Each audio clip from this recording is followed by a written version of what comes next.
Welcome to Ace My Exams Learning. Let us get started with today's learning. Question. Distinguish between a private meeting and a public meeting. Meetings serve as fundamental mechanisms for communication, decision-making, and collaboration across various sectors of society. They provide avenues for individuals to gather, discuss, and deliberate on matters ranging from organizational affairs to broader societal issues. There are two primary categories of meetings, namely private and public. Let's look at the differences between private and public meetings. 1. Attendance. Private meetings are exclusively attended by individuals who are members of a specific organization, group, or entity, often through invitation or membership privileges that grant them access. On the other hand, public meetings are accessible to anyone who wishes to participate. They are not limited to particular individuals or members of an organization, thus allowing for wider community involvement or general public attendance. 2. Purpose. Private meetings typically concentrate on the internal affairs of the hosting organization or group. These discussions often involve organizational activities, strategies, policies, or issues relevant to the group's objectives. Conversely, public meetings are designed for a wider audience to address social, political, environmental, economic, or community concerns. They offer a venue for public discussion, debate, and participation in topics of general interest. 3. Access and transparency. Private meetings often have restricted access, with participation limited to members or invited guests. Discussions and decisions made within private meetings may not always be transparent to the public. In contrast, public meetings prioritize openness and transparency, allowing any interested individual to attend and observe the proceedings. This transparency fosters accountability and ensures that decisions made in public meetings are accessible and understandable to all stakeholders. Examples of private meetings include gatherings of cultural societies, school governing bodies, church councils, corporate board meetings, or meetings of private clubs and associations. These meetings involve members deliberating on matters specific to their organization's objectives or interests. Public meetings include political rallies, town hall gatherings, public marches, community forums, and religious campaign events. These gatherings engage a broader audience, encourage public dialogue, and tackle issues pertinent to the wider community or society. Question. List 5 qualities of a good chairperson of a meeting. A skilled chairperson possesses unique qualities he uses to ensure that meeting proceedings are orderly and discussions remain focused, productive, and inclusive. The essential qualities that define a good chairperson are: 1. Strong leadership. A good chairperson should possess strong leadership qualities to effectively control, guide, and encourage participants throughout the meeting, ensuring productivity and adherence to agenda items. 2. Intelligence. The chairperson should demonstrate intelligence, understanding all topics discussed during the meeting and leading discussions towards making informed and intelligent decisions that benefit the group. 3. Personality. An outgoing and pleasant personality helps the chairperson create a welcoming atmosphere, putting members at ease and encouraging open discussion and participation. 4. Self-discipline. Good self-discipline helps the chairperson maintain control of the meeting proceedings and garner the respect of members by adhering to time constraints, agenda, and order. 5. Good judgment and impartial decision-making. The chairperson should exhibit good judgment and impartiality when making decisions, ensuring fairness and transparency in the decision-making process. 6. Speech skills. Effective communication skills, including a good command of the language, are essential for the chairperson to articulate ideas clearly, facilitate discussions, and present information in a manner that is easily understandable to all participants. 7. Courtesy and friendliness. A chairperson who demonstrates a courteous and friendly demeanor fosters a positive environment within the meeting and promotes collaboration, respect, and constructive dialogue among participants. 8. Tact and discretion.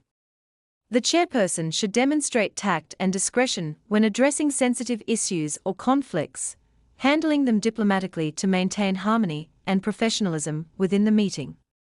9. Patience.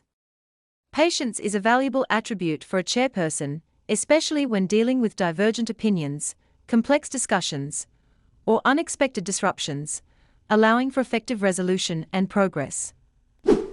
10. Unbiased and fair conduct. The chairperson must maintain impartiality and fairness in their conduct towards all members and in decision-making processes, ensuring equitable treatment and respect for diverse perspectives within the group. Question. State 4 aspects that are stipulated in the Constitution. The Constitution of an organization serves as its foundational document, providing a comprehensive framework that guides its operations, governance, and decision-making processes. Below are the essential aspects stipulated in the Constitution of an organization. 1. Name of the organization. The official name of the organization as registered. 2. Starting date. The date when the Constitution was completed and came into operation. 3. Aims and objectives. Clear articulation of the organization's aims, objectives, and possibly a mission statement outlining its purpose and goals. 4. Membership requirements. Criteria and procedures for someone to become a member, including eligibility, application process, rights, and responsibilities. 5. Executive structure. Description of the executive body, including its composition, roles, duties, privileges, method of electing office bearers, terms of service, and any other relevant details. 6. Meetings procedures. Guidelines for meetings, including notification procedures, quorum requirements, proxy procedures, voting methods, agendas, minute style, procedures for amending the Constitution, etc. 7. Financial policies. Financial aspects such as the end date of the financial year, appointment of auditors, membership fees, procedures for banking and opening accounts, designation of signatories, and other relevant financial management details. 8. Suspension of members. Procedures outlining under what circumstances and how members may be suspended from the organization. 9. Co-opting new members. Processes for co-opting new members into the organization outside of regular membership application procedures. 10. Dissolution procedures. Procedures and protocols for the dissolution, closing down, and disbanding of the organization, including the disposal of assets and settling of liabilities. Question. The secretary has a very important role to play during a meeting. Give the duties that are performed by a good secretary during a meeting. A good secretary plays a crucial role during a meeting by performing the following duties. 1. Drafting notice and agenda. After discussing with the chairperson, the secretary drafts the notice and agenda for the meeting. 2. Preparing the venue. This involves arranging the layout of the room, setting up visual aids, ensuring proper ventilation, heating or cooling as needed, ensuring the venue is free from interruptions, and arranging refreshments if required. 3. Sending around the attendance register. Before the meeting commences, the secretary circulates the attendance register for attendees to sign. 4. Handling legal applications. The secretary may handle any necessary legal applications, such as applying for a liquor license if drinks are to be served at the meeting. 5. Recording time. It's the secretary's responsibility to note the starting and closing times of the meetings. 6. Administrative work. The secretary attends to all administrative tasks, including managing correspondence and maintaining membership lists. 7. Document arrangement. Arranging all documentation in a logical order for the chairperson to utilize during the meeting. 8. Preparing minutes. The secretary prepares proper minutes of the meeting, which may either be read at the next meeting or taken as read if they were sent out with the notice and agenda. 9. Noting important points. Recording important points of the meeting, such as verbatim resolutions, dates, instructions, and identifying individuals responsible for tasks. 10. Compiling and filing minutes. Compiling, typing, and filing the minutes of the meeting, and managing related administrative work. 11. Handling financial matters. In the absence of a treasurer, the secretary may handle financial matters as required. 12. Counting votes. In the absence of a voting officer, the secretary counts votes during decision-making processes. 13. Ensuring neatness of venue. After the meeting concludes, the secretary ensures that the venue is left neat and orderly. Question. Name 4 requirements for a meeting to be properly constituted. To ensure a meeting is properly constituted, the following requirements must be met. 1. Proper convening. The meeting must be properly convened by an authorized person. This means that the individual calling the meeting has the authority to do so, typically outlined in the organization's rules or bylaws. 2. Notice with agenda and time limit. Members must receive adequate notice of the meeting, which includes the agenda and any time limits prescribed by the Constitution or rules of the organization. This ensures that attendees are aware of what will be discussed and have the opportunity to prepare. 3. Quorum present. A quorum, which is the minimum number of members required to be present to conduct business legally, must be met.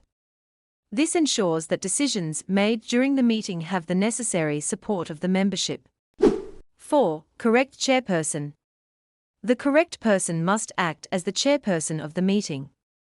The chairperson is responsible for facilitating the proceedings, maintaining order, and ensuring that all agenda items are addressed appropriately. 5. Proper appointment of chairperson. The chairperson must be properly appointed according to the rules and procedures outlined in the organization's constitution. This ensures that the individual leading the meeting has the authority to do so and is recognized as such by the organization. To access more learning and exam preparation materials, go to www.acemyexams.coza. This link is also in the video description below. Thank you for watching this video. Remember to subscribe and be the first to know when we upload new videos.